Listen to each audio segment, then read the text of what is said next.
Itũũra-inĩ rĩa Loitoktok kaunti-inĩ ya Kajiado, gĩkundi gĩkĩ gĩa atumia a ndigwa nĩ kĩambĩrĩirie na mũbango wa kũhanda mĩũngũrwa mũgũnda wa eka 2 kuria mahandĩte mĩũngũrwa 50,000. Tunatarajia kubadilisha mazingira ya hapa eneo letu la Loitoktok, kwa maana mkiangalia ni kama nchi imekuwa ya ukame. Milioni 150 niyo mĩtĩ ĩrĩa tũgũkorwo tũkĩhanda na ikundi citũ cia atumia a ndigwa, na tũgĩtindĩkana na rĩtana rĩrĩ nĩ kaunti nyingĩ mũno ciumĩrĩtie ikundi citũ cia atumia a ndigwa makĩhanda mĩtĩ. Maugĩte makinyanĩirie ũhandi ũyũ wa mĩtĩ nĩguo ukamaguna matukũ-inĩ megũka.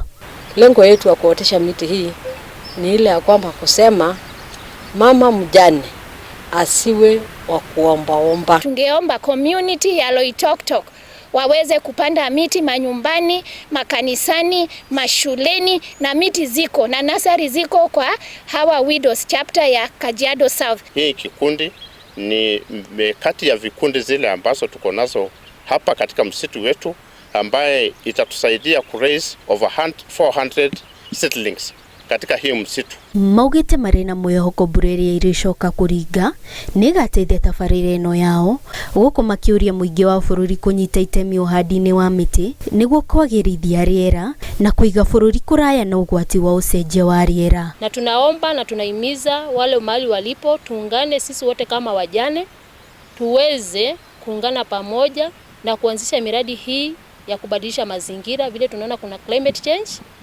iweze kurudi mahali ilipokuwa. Nĩngwariria atumia a ndigwa harĩa hothe marĩ, gũtirĩ mũndũ ũhotaga kwĩyenja igoti, no mũhaka ũkorwo mwĩna mũndũ ũngĩ mũranyitanĩra nĩguo mwĩke kaũndũ. Ngĩribotera Inooro TV, njĩtagwo Wangari wa Gĩtĩha.